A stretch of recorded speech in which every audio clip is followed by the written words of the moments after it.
नमस्कार, मैं डॉक्टर अमित व्यास फिर हाजिर हुआ हूँ एक ऐसे विषय पर चर्चा करने के लिए जो काफ़ी रोचक भी है, काफ़ी महत्वपूर्ण भी है और हमारी जिज्ञासाओं को शांत करने वाला भी है। देखिए, आज का विषय मैंने रखा है अंक शास्त्र के ऊपर, अंक विद्या के ऊपर। अंक शास्त्र या अंक विद्या निश्चित रूप से हमारे किसी भी पैमाने के लिए, किसी भी मापन को करने के लिए, किसी का मेज़रमेंट करने के लिए और उस मेज़रमेंट के आधार पर हम कोई भी फलादेश देते हैं, चाहे वो किसी भी चीज़ का हो, मैथमेटिक्स की बात कर लें, साइंस की बात कर लें, विज्ञान का कोई भी क्षेत्र हो, वहाँ पर न्यूमरोलॉजी या अंक शास्त्र या अंक जो हैं वो कहीं ना कहीं अपना महत्वपूर्ण स्थान रखते हैं। जहाँ तक सवाल है हमारे ज्योतिष का, तो हमारे ज्योतिष विज्ञान में एक बहुत अच्छी बात है कि हमारे ज्योतिष में अलग अलग ग्रहों को अलग अलग क्षेत्र का प्रतिनिधित्व करने वाला ग्रह माना गया है और इसी दृष्टिकोण से इसे कुछ अंकों के आधार पर प्रायोरिटीज़ दी गई हैं। यानी हमारे दैनिक जीवन में या हमारे संपूर्ण जीवन में हर ग्रह का जिस प्रतिशत से हमारे ऊपर प्रभाव पड़ता है, उसी प्रतिशत को ध्यान में रखकर हमने उसको अंकों में या उसका अंकों के आधार पर उनका नामांकन किया है। यानी हमारे यहाँ पर 1 से लेके और 9 अंक जो हैं वो काफ़ी मान्यता रखते हैं, प्रचलन में हैं और हर एक अंक की अपनी एक उपयोगिता है, उसका अपना महत्व है। जहाँ तक सवाल करते हैं ज्योतिष के अंदर, तो ज्योतिष में 9 ग्रह हैं और हमारे इस आधार पर हमने उसके 9 अंकों को उसी तरीके से विभाजित भी किया है। 1 का जो अंक है उसका प्रतिनिधित्व है वो सूर्य ग्रह करता है और चूंकि सूर्य सभी ग्रहों का प्रतिनिधित्व करने वाला ग्रह है, ऐसी स्थिति में उसे 1 अंक दिया गया है, यानी उसे फर्स्ट प्रायोरिटी पे लिया जाता है। अब बात करते हैं 2 अंक की, यानी जो 2 अंक है उसका प्रतिनिधित्व जो है वो चंद्रमा के क्षेत्राधिकार में आता है। ठीक 3 का जो अंक है वो बृहस्पति का क्षेत्राधिकार आता है और 4 का जो अंक है हम उसे राहु से भी जोड़ते हैं और चंद्रमा से भी जोड़ा जाता है, परंतु राहु उसका विशेष रूप से प्रतिनिधित्व करता है। बात करते हैं 5 अंक की, तो 5 अंक का जो स्वामी है वो है बुध ग्रह। ऐसे ही 6 जो अंक है उसका जो स्वामी है वो है शुक्र ग्रह। बात करते हैं 7 अंक की, जिसे कि काफ़ी मिस्टीरियस अंक के नाम से भी जानते हैं और उसका प्रतिनिधित्व करने वाला जो ग्रह है वो है केतु। बात करते हैं 8 के अंक की, जैसा कि उसकी आकृति है ठीक उसी प्रकार हमारे जीवन में कितनी भी ऊंचाइयां या नीचाई आ जाए, व्यक्ति की जो स्टेबिलिटी है वो कहीं ना कहीं शनि के क्षेत्राधिकार में होती है। तो 8 के अंक का जो स्वामित्व है वो शनि के क्षेत्राधिकार में आता है। अब बात करते हैं आखिर में 9 अंक की। देखिए, जो 9 नंबर का जो अंक है उसका प्रतिनिधित्व मंगल ग्रह के क्षेत्राधिकार में आता है। तो ये तो मैंने बात की कि हमारे 1 से लेके जो 9 तक के अंक हैं उनका प्रतिनिधित्व करने वाले ग्रह कौन कौन से हैं। अब बात करते हैं कि इसका हमारे जीवन पर या हमारे भाग्य के फल आदेश करने में क्या प्रभाव पड़ता है, तो वही मैंने विषय चुना है अपने इस वीडियो के अंतर्गत। सबसे पहली बात तो ये है कि हम 2 आधारों पर अंक शास्त्र के माध्यम से अच्छी तरीके से भविष्य फल दे सकते हैं या फलादेश कर सकते हैं। पहला तो है जन्म तिथि के आधार पर और दूसरा है आपका नामाक्षर के आधार पर। तो जैसा कि मैंने आपको बताया कि न्यूमरोलॉजी के पार्ट भी जब हम बात करते हैं तो जन्म तिथि तो चूंकि हमारे किसी न किसी अंक के अंतर्गत होती है। जैसे फॉर एग्जांपल किसी बच्चे या बच्ची का जन्म 4 जनवरी 1980 को हुआ, इसका तात्पर्य यह है 4 का जो अंक है वो अलग अपना प्रतिनिधित्व करेगा, 1 का जो अंक है वो अलग प्रतिनिधित्व करेगा और 1980 की अगर हम बात करते हैं और इन सभी को अगर इंडिविजुअल अंकों के आधार पर जोड़ेंगे, जैसे 4 + 1 + 1 + 9 + 9 सॉरी 4 + 1 + 1 + 9 + 8 और +0, अगर इनका ग्रांड टोटल किया जाएगा तो 23 का अंक आता है। और चूंकि मैंने बात करी कि अंक का जो आधार होता है वो सिंगल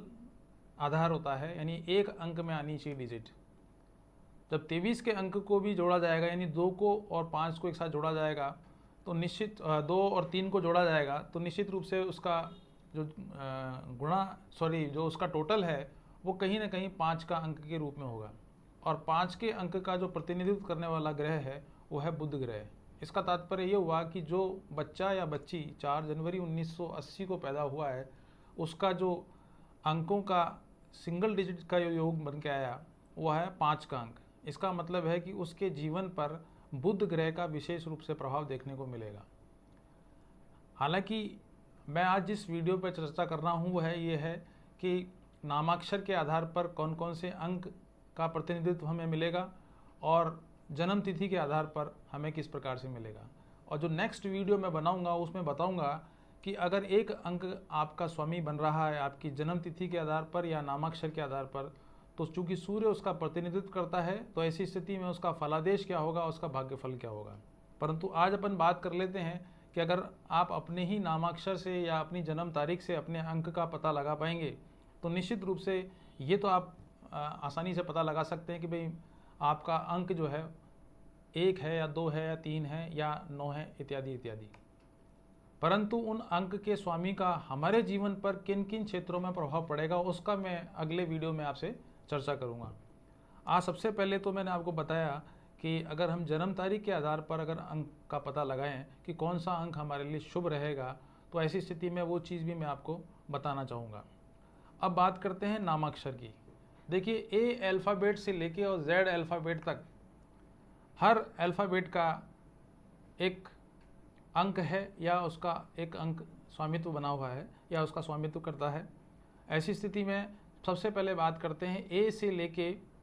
आई तक, यानी A B C D E F G H I, यानी ये 9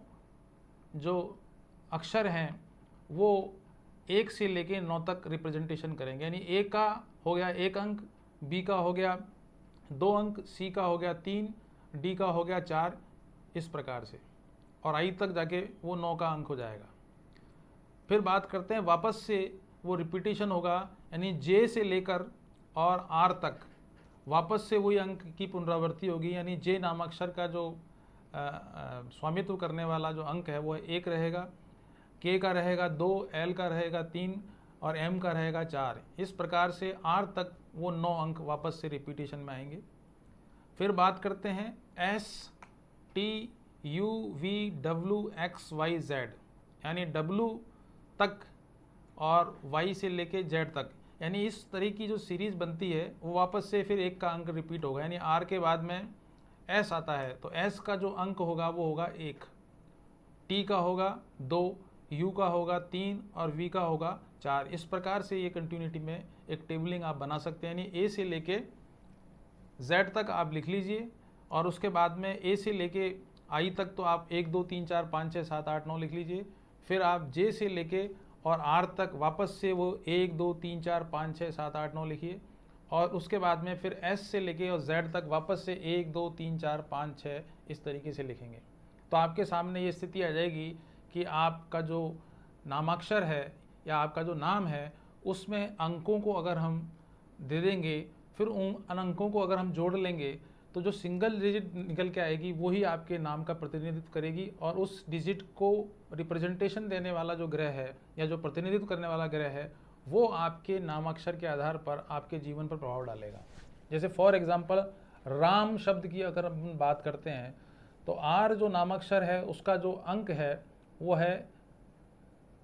9 नंबर का अंक। फिर आता है ए, यानी राम के अंदर आर ए एम हो गया, तो आर का जो रिप्रेजेंटेशन करने वाला ग्रह है वो है 9 का अंक। ए का हो गया आपका 1 का अंक, और जो एम नामाक्षर है उसका 4 हो गया। अगर हम 9, 1 और 4 को जोड़ेंगे तो निश्चित रूप से 9 और 1 10 और 4 14 का अंक हुआ, और 14 में भी अगर हम 1 को और 4 को जोड़ेंगे तो अंक कितना का हो गया, 5 का। इसका मतलब है कि 5 अंक का स्वामित्व हमारे जीवन पर है, और उस 5 अंक का स्वामित्व जो है बुध के क्षेत्राधिकार में आता है। तो ये सारी बातें पता कर लेने से ये निश्चित मान के चलिए कि जैसे ही हम अपनी जन्म तिथि के आधार पर और उधर दूसरी तरफ अपने नामाक्षर के आधार पर अगर हम अंकों का पता लगा पाएंगे तो बहुत आसानी रहेगी। अब क्वेश्चन ये रह होता है कि आपकी जन्म तारीख का टोटल मान लीजिए 2 आ रहा है और आपके नामाक्षर का टोटल सपोज कीजिए 4 आ रहा है सिंगल डिजिट में, तो 2 ग्रहों की प्रभावशीलता आपके ऊपर तो रहनी है, लेकिन आप ये निश्चित मान के चलिए कि जन्म तारीख जो है वो कहीं ना कहीं आपके चाल चलन, रहन सहन, पहनावा ओढ़ावा, आपकी आइडियोलॉजी को रिप्रेजेंट करेगा, और जो नामाक्षर है वो संपूर्ण व्यक्तित्व का प्रेजेंटेशन करने की बात कहता है। तो कहीं ना कहीं अगले वीडियो में जब मैं आपसे बात करूंगा तो उसमें ये बताऊंगा कि 1 से लेके 9 अंकों तक के स्वामित्व करने वाले जितने भी ग्रह हैं उन सभी ग्रहों का हमारे जीवन पर क्या शुभ फल पड़ता है, क्या अशुभ फल पड़ता है, क्या हमें उसके लिए उपाय करने चाहिए अच्छा करने के लिए, शुभ बनाने के लिए, और अगर अशुभ फल प्रभाव पड़ रहे हैं तो हमें उन अशुभ फलों को किस प्रकार से कम किया जा सकता है। तो सूर्य से लेके और राहु केतु तक, यानी सूर्य, चंद्र, मंगल, बुध, बृहस्पति, शुक्र, शनि, राहु और केतु, ये सब मिलकर 9 ग्रहों का निर्माण करते हैं, और इन 9 ग्रहों का जो रिप्रेजेंटेशन है वो 1 से लेके 9 अंकों तक किया जाता है। तो ऐसी स्थिति में आज का जो वीडियो मैंने आपको बताया वो सिर्फ इसलिए बताया कि हम किस प्रकार से अपनी जन्म तिथि के माध्यम से और अपने नामाक्षर के माध्यम से अंकों का पता लगा सकते हैं, और उस अंक का शुभत्व तो अपने अंदर रहेगा ही, लेकिन उस अंक के कुछ शुभ मित्र भी होते हैं, शुभ अंक, और कुछ होते हैं अशुभ अंक। जैसे मान लीजिए 1 का जो अंक है वो सूर्य का प्रतिनिधित्व करता है, और उसके जो अपोजिट स्टार हैं, कहने का मतलब है कि 1 अंक का जो शत्रु होगा वो होगा 4 और 8। ये 2 ऐसे जिनके नामाक्षर हैं या उनका अंकों का टोटल 1 आता है, तो उसके 4 अंकों का जो स्वामी वाला व्यक्ति होगा वो उसका शत्रु होगा, और 8 अंक वाला जो व्यक्ति राशि का स्वामी होगा वो कहीं ना कहीं उसका ही शत्रु होगा। तो जब कभी भी आप कभी गाड़ी खरीदें, बैंक अकाउंट खुलवाएं या किसी भी प्रकार का ऐसा कोई काम करते हैं, तो कहीं ना कहीं हमारे जीवन में कुछ अंक ऐसे होते हैं जिनकी पुनरावृत्ति हमारे जीवन में होती रहती है, जो कहीं ना कहीं इस बात को सोचने पे मजबूर करते हैं कि क्या ये अंक बार बार अगर रिपीट हो रहे हैं तो इसका मतलब है कि उस अंक का हमारे जीवन पर कहीं ना कहीं फल हमारे को देखने को मिल रहा है, और उसी के आधार पर हम भाग्य का फलादेश भी बहुत आसानी से कर सकते हैं। तो आज तो मैंने बात की है आपसे कि किस प्रकार से हम अपने नामाक्षर से और किस प्रकार से अपन जन्म तिथि के आधार पर अपने अंकों का पता लगाएं, और हर अंक का प्रतिनिधित्व करने वाली बात मैंने आपको पहले ही बता चुका हूं, यानी कि 1 अंक का स्वामी सूर्य हुआ, 2 अंक का स्वामी चंद्रमा हुआ, 3 अंक का स्वामी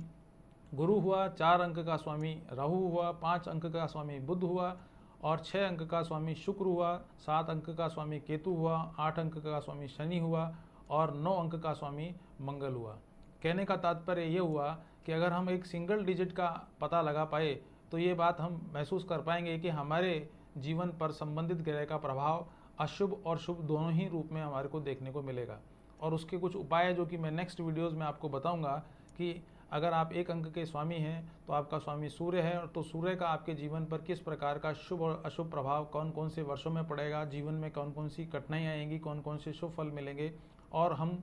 उसके लिए क्या उपाय कर सकते हैं, इत्यादि पर मैं अगले वीडियो में आपसे चर्चा करने के लिए उपस्थित दूंगा। आज के लिए इतना ही, नमस्कार। राम सिया राम जय जय राम, राम सिया राम।